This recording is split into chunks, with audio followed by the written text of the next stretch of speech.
여러분의 코리안 러닝 튜터 담비입니다. 한국어를 배우고 있는 여러분들을 위한 팟캐스트입니다. 딱딱한 교과서 한국어는 싫다, 조금 더 자연스러운 원어민의 이야기를 듣고 싶다는 여러분들을 위한 작은 라디오 스테이션입니다. 오늘은 그 10번째 시간입니다. 여러분 안녕하세요, 담비입니다. 제가 지난번에 잠깐 짧게 말씀을 드렸는데 이제 곧 제가 일본으로 떠나게 됩니다. 그래서 이것저것 준비를 하다가 이거는 여러분들과 같이 한번 이야기를 나눠보면 좋겠다 하는 것이 있어서 이렇게 찾아왔습니다.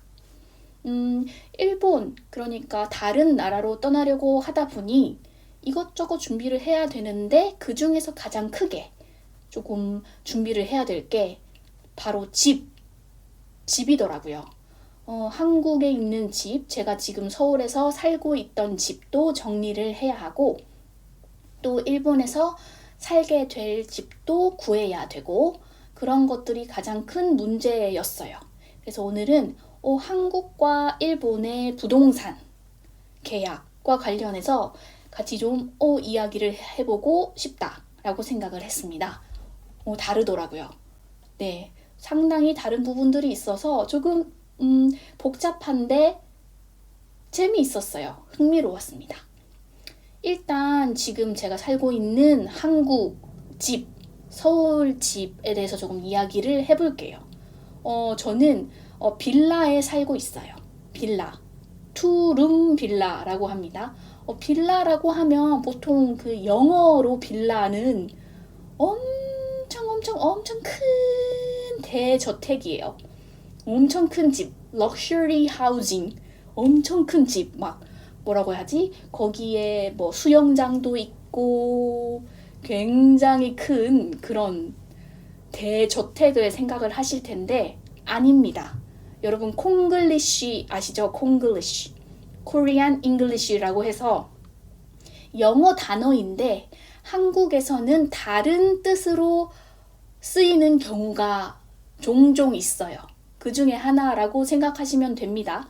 빌라라고 할 때는 한국에서 빌라라고 하면 비싼 으리으리한 대저택이 아니고 굉장히 작은 집이에요. 아파트라고 하는, 여기 또 콩글리시죠. 아파트먼트를 한국에서는 아파트라고 줄여서 이야기를 하는데요. 아파트는 고층 건물 생각하시면 돼요. 굉장히 높은 막 10층, 20층짜리 다세대 주택, 멀티플렉스 하우징이라고 해야 되나?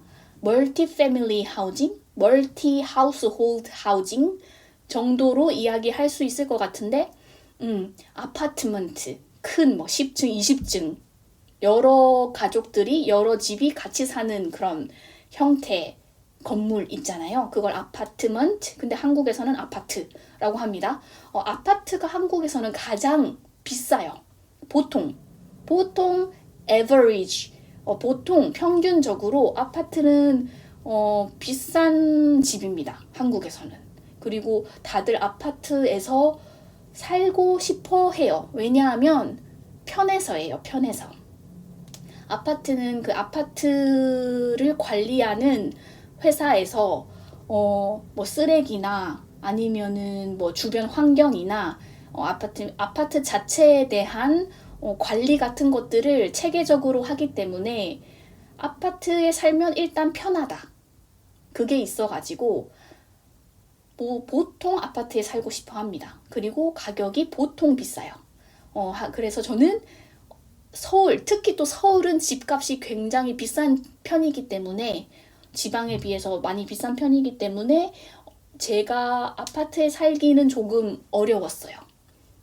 네, 그 정도의 돈이 있지 않기 때문에 그래서 저는 아파트에 살지는 못하고 빌라라는 작은 집에서 살았습니다. 빌라는 아파트보다는 작아요. 보통 다 5층, 6층 정도 된다고 해야 되나? 3층, 작으면 3층, 4층, 5층, 6층 정도 되는 멀티플렉스 하우징입니다. 아파트는 10층, 20층 더 큰 주택이고 건물이고 빌라는 아파트보다는 작아요. 그렇지만 여러 집이 같이 삽니다. 네. 보통 5층, 6층 정도 된다고 생각하시면 돼요. 그래서 빌라에 살고 있고 그리고 또 이 빌라를 이야기할 때 원룸이냐 투룸이냐 이렇게 이야기를 하거든요. 원룸, 투룸 이거 영어예요. 원룸 방이 하나인 집이다. 투룸 방이 2개인 집이다. 이렇게 이야기를 하거든요. 나는 원룸 빌라에 살아. 아니면 나는 투룸 빌라에 살아. 이렇게 이야기를 하거든요. 저는 투룸 빌라에 살았어요. 투룸 빌라. 그런데 이제 서울 집을 정리를 해야 하니까 투룸 빌라를 이제 렌트, 월세를 주고 계약을 해야 하는 거예요. 네. 다른 사람이 저의 집에 와서 저한테 월세를 주고 렌트를 주고 사는 거죠. 그래서 그거를 하기 위한 부동산 계약을 또 준비를 하고 있습니다. 다행히 빨리 찾았어요. 빨리 세입자를 찾아서 저희 집에서 살게 될 사람이 빨리 나왔습니다. 그래서 이제 계약서를 쓰면 돼요. 계약서 쓰는 것만 남아 있습니다. 다음 주 정도에 계약을 진행을 할 예정이고요. 여기서 또 한 번 더 다른 이야기도 나누면 좋을 것 같아요. 월세, 보통 한국에서 부동산 계약을 하면 계약 방식이 3가지가 있어요. 월세가 있고요. 월세, 렌트라고 이해하시면 됩니다. 한 달에 한 번씩 정해진 돈을 집 주인에게 주는 거예요. 뭐 한 달에 100만 원이라고 하면 이번 달에 100만 원, 그리고 그 다음 달에 또 100만 원, 또 그 다음 달에 100만 원 이렇게 집주인한테 계속 월마다, 달마다 돈을 내는 형태의 계약이 있고요. 월세. 그리고 매매가 있어요. 매매는 집을 그냥 사는 거예요. 돈을 뭐 2억, 3억 이렇게 주고 아예 그 집을 사는 것이 있을 수 있고 또 하나 전세라는 게 있습니다. 전세는 제가 알기로는 한국의 독특한 제도예요. 다른 나라에서 월세가 있는지 모르겠는데 제가 알기로는 없습니다. 아마도 없을 것 같아요. 뭐 있을 수도 있지만 흔한 경우는 아닌 것 같아요. 전세라는 게 뭐냐면 한 번에 보증금을 내는 거예요. 보증금, 디파짓을 내는데 보증금을 엄청 많이 줍니다. 그러니까 집값의 한 80%를 줘요.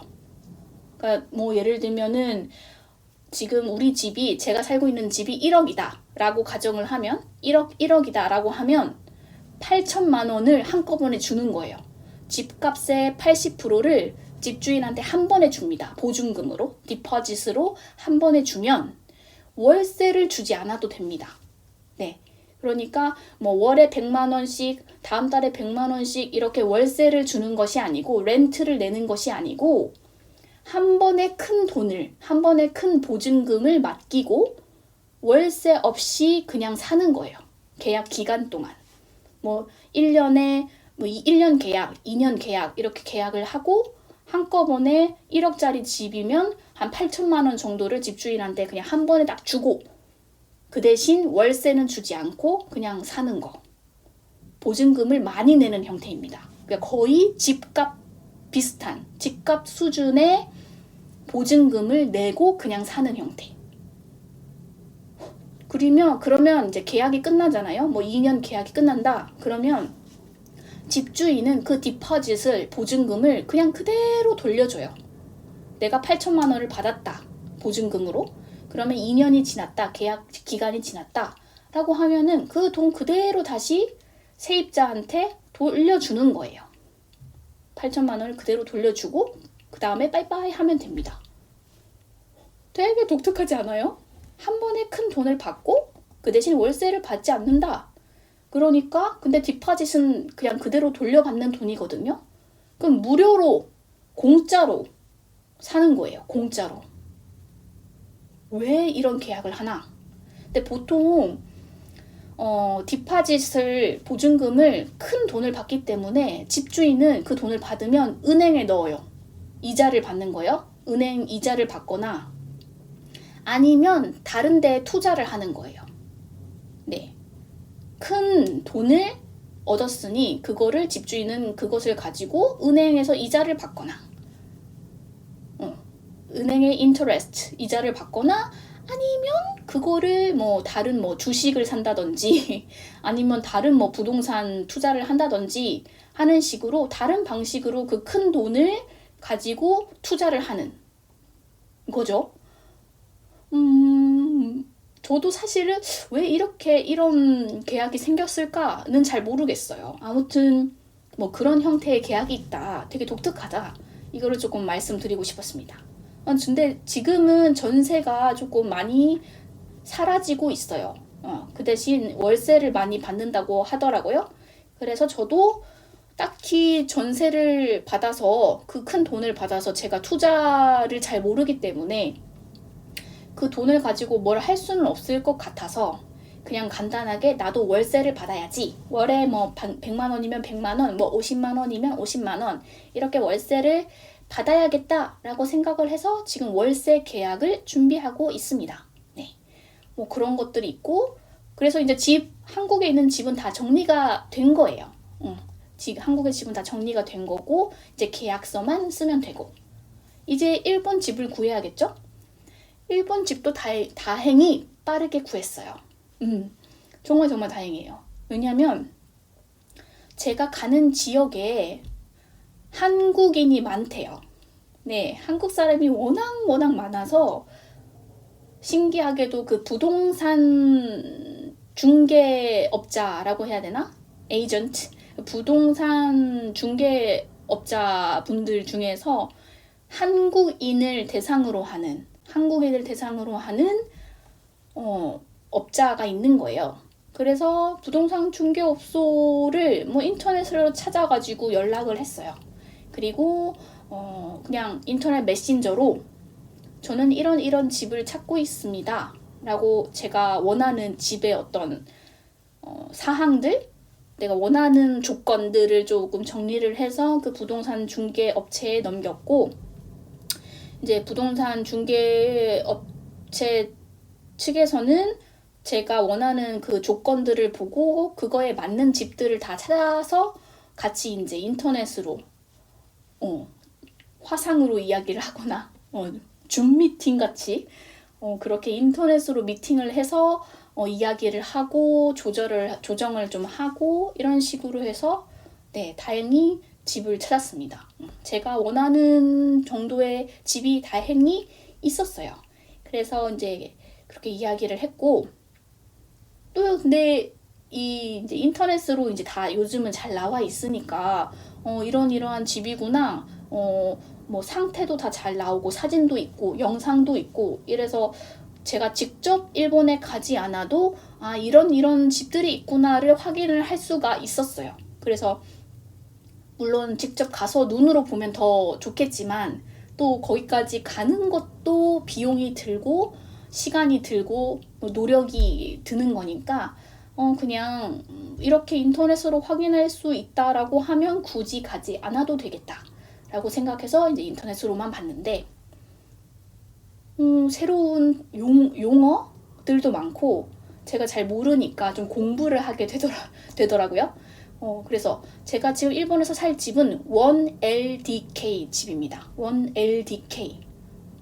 제가 방금 한국 집 이야기 할 때 원룸 빌라, 투룸 빌라 이야기 했잖아요. 그런 거 같은 용어예요. 일본에서 쓰는 용어인 것 같은데 하나라는 얘기고 1LDK 원이라는 거는 방이 하나다. 원룸, 투룸 같은 느낌으로 방이 하나 있고요. 제가 지금 일본에서 살 집은 방이 하나 있고 LDK가 있다. L은 뭐냐면 living 해서 거실이고요. D는 dining이라고 해서 식사하는 그런 공간이고 K는 키친, 그래서 부엌이 있다. 그래서 제가 일본에서 살 집은 방이 하나이고 거실이 있고 식사하는 곳이 있고 부엌이 있습니다. 그래서 1LDK 집입니다. 1LDK. 그리고 집 자체는 10층, 12층 건물이라고 해요. 맨션이라고 일본에서는 표현을 한다고 하더라고요. 일본에서는 아파트, 그러니까 한국은 아파트라고 하잖아요. 근데 아파트라고 하지 않고 맨션이라는 단어를 쓴대요. 그래서 1LDK 맨션을 구했습니다. 그런데 이제 집을 구하면서 또 가장 신기했던 점이 있어요. 왜냐면 한국에는 없는 거거든요. 이게 보증회사 시스템이에요. 보증회사. 보증회사가 뭐냐면, 그러니까 한국에서는 그 세입자, 그러니까 월세든 전세든 이제 들어가고 싶은 그 세입자하고 집 주인하고 같이 직접 계약을 하게 되어 있거든요. 세입자가 집 주인을 하고 직접 계약을 하게 되어 있는데, 일본은 그 세입자가 그 집 계약을 하기 전에 보증회사에 그 심사를 받아야 돼요. 테스트라고 해야 될까? 뭐라고 해야 될까? 보증회사의 심사를 받아야 됩니다. 그러니까 뭐냐 하면 그 보증회사는 내가 이 월세를 낼 사람이 과연 그 돈을 잘 낼 수 있는지를 검사를 해요. 검사. 그래서 이 사람이 능력이 있다 없다를 판단을 해서 보증회사가 오케이, 너는 패스, 통과입니다 라고 해야 집을 계약할 수가 있어요. 근데 되게 좋은 제도인 것 같아요. 필요한 제도인 것 같아요. 왜냐하면 집주인은 그 세입자가 경제적인 능력이 있는지 없는지 모르잖아요. 돈이 있는지 없는지, 제대로 된 직업이 있는지 없는지 이런 거 모르잖아요. 그죠? 그러니까 그냥 어떻게 보면은 약간 위험할 수 있는데 그냥 계약을 하는 거예요. 만약에 막상 계약을 했는데 돈을 못 내. 그러면 뭐 재수가 없는 거지. 그렇게 되는 건데, 일본은 아예 계약서를 작성하기 전에 그 보증회사가 그 사람을 테스트를 하는 거죠. 네가 돈이 있니? 얼마를 버니? 제대로 된 직업을 가지고 있니? 이거를 다 봐. 왜냐하면 저도 다 서류를 냈어요. 제가 이번에 일본에서 일하게 될 그 학교에서 받은 서류가 있거든요. 그 서류를 다 내고 내가 1년에 얼마를 받고 일을 하는지 뭐 이런 것들이 다 적혀 있거든요. 제 수익이 적혀 있는데, 소득이 적혀 있는데, 그것도 다 내고, 제 비자 서류도 내고, 이렇게 이 사람이 자격이 있습니다 라는 거를 확인할 수 있게끔 다 서류를 냈습니다. 그런 것들을 다 보고 그 보증회사에서 오케이, 단비는 돈이 있어요, 월세를 낼 수 있어요, 오케이 해줘서 이제 계약서를 쓰기만 하면 됩니다. 다 정리가 됐고 일본 집도 계약서에 사인만 하면 돼요. 네. 아무튼 그것이 되게 신기했다. 이걸 또 한번 이야기를 해보고 싶었다. 그런 겁니다. 다시 한번 정리를 해볼게요. 한국은 부동산 계약을 할 때 월세 있고요. rent, 전세가 있고요. 한 번에 큰 보증금을 내는 거, 전세 있고, 매매는 이제 그냥 사는 거죠. 집 전체를 사는 거. 그렇게 세 가지 형태가 크게 있습니다. 그리고 계약은 집주인이랑 그리고 이제 세입자 직접적인 계약을 하고, 다만 이제 부동산 중개업자를 이용을 하기 때문에 에이전트가 뭐 쉽게 뭐 다 처리를 해줘요. 그런 것들은 뭐 서류 같은 건 다 처리를 해주고, 보통 그렇게 계약을 하고, 뭐 심사하고 보증회사 있고 이런 거는 없습니다. 근데 일본은 이제 뭐 저는 이제 월세로 계약을 하는데 렌트를 내는데 그거를 하기 위해서는 그 계약을 하기 위해서는 보증회사가 저를 또 테스트를 한번 했죠. 심사를 하고 오케이 통과라고 해서 이제 계약을 하는 거고 뭐 그런 것들이 있었어요. 뭐 그 이외에도 뭐 조그만 뭐 자그마한 다른 차이점들이 또 있어요. 그런데 그런 것들은 뭐 그냥 넘어가도 될 것 같고 가장 크게 다른 점이 그런 것이 있었다. 재미있었다라고 해야 되나? 아무튼 흥미로웠다. 이것들을 좀 말씀을 해드리고 싶었습니다. 네, 그래서 오늘은 이렇게 한국과 일본에서 집을 구하는 과정을 좀 비교를 해봤어요. 그리고 제가 이번에 경험해서 좀 재밌다고 생각을 했기 때문에 이야기를 드렸고, 이 밖에도 뭐 소소하게 다른 준비 과정들이 더 있거든요. 그래서 제가 또 이것저것 해보다가 이건 좀 다른데 이거는 한국이랑 또 일본이랑 좀 다르네 이거는 또 재미있네 이런 것들이 있으면 다시 한번 또 그거는 정리를 따로 해서 이야기를 할 수 있는 시간을 만들어 보도록 하겠습니다. 그러면 오늘은 여기까지 이야기를 하도록 하고 또 다음에 뵙도록 하겠습니다. 그럼 이만 안녕.